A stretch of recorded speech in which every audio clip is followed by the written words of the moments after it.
Good morning, class. Welcome to Module 10. This is week 10 of the fall 2019 semester.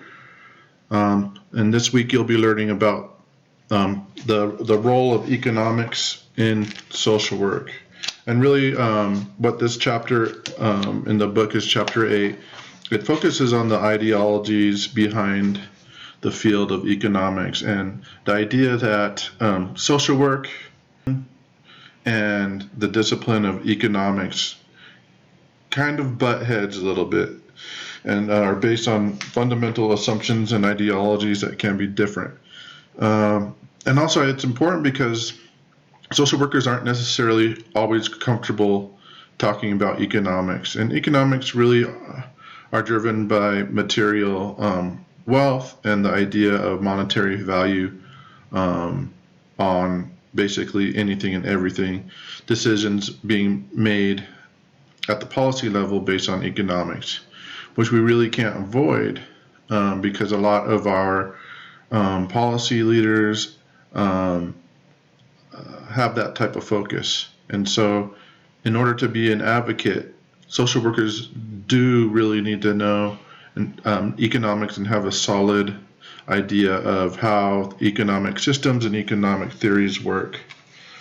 And so don't run away from it. It actually, when you read more about how economics works, you become a better advocate because you can speak the language of people who really need to change their viewpoints in terms of social welfare policies. You get to learn to monetize the benefit of some of the social policies that we have in the United States. So here's an example. What is the true cost of homelessness in our society?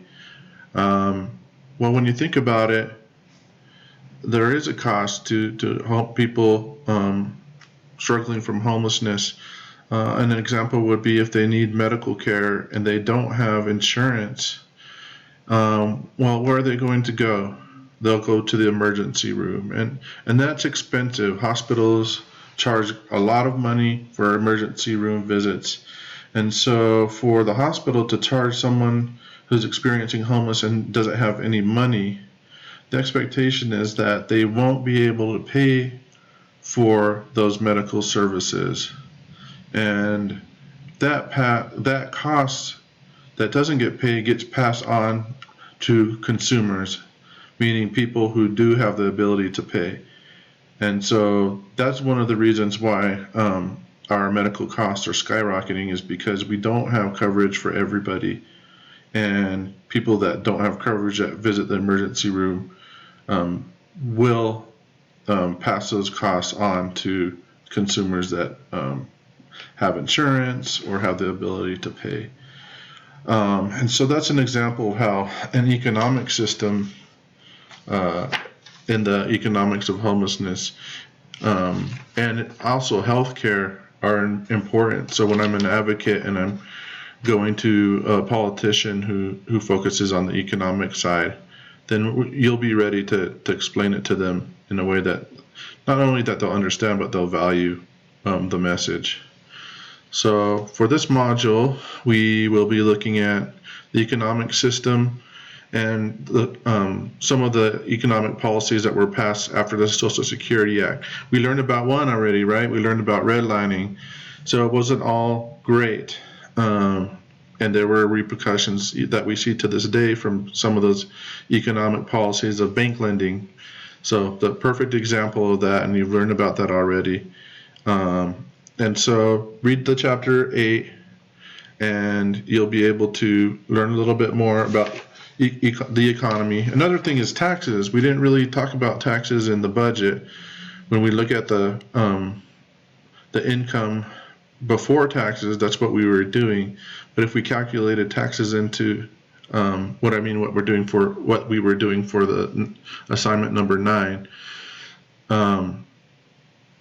in assignment number 9, we created a monthly budget for a family of 2.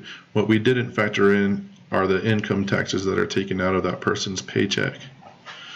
And so it's important to understand how the tax system works, what types of benefits that people may have that are low income, how minimum wage works, and how that can impact all of society. And so these are all real important things that we have an opportunity to learn more about and become more rounded social workers. So with this module, we'll want you to read Chapter 8, and then you also watch the film Inequality for All. That's available through this link here, but you can also, if you have a Netflix account, you can also access it on Netflix. And then from there, your assignment will be to do a discussion board, and I'll go ahead and click on that. So part 1, you want to choose one of these, just one of these bullets that'll be the topic of your discussion board post. So take that bullet, copy it. Let's say providing funding for early childhood education, right click, copy, and then you'll post your responses in the discussion board. And so you'll list that policy, what you just copied, and then you want to explain how this policy could assist in addressing the income inequality gap. And then many of these are, how would you describe the disconnect? And so not only from reading your chapter, but also watching the film, you can answer 3, 4, and 5. And so that's your assignment. And you'll want to post your original response, and then you're going to post your replies. So the 2 of the things you'll address in your responses are what you found compelling from the students' posts and your insights on what they shared. And remember that your responses are where you get your points. So don't just post a discussion thread without responding to your classmates, or you won't get full points. So I hope you have a great week. If you have any questions, as usual, you can contact me. Best thing to do it is by email. And I look forward to seeing your discussion around this important topic, and have a wonderful week. Thank you.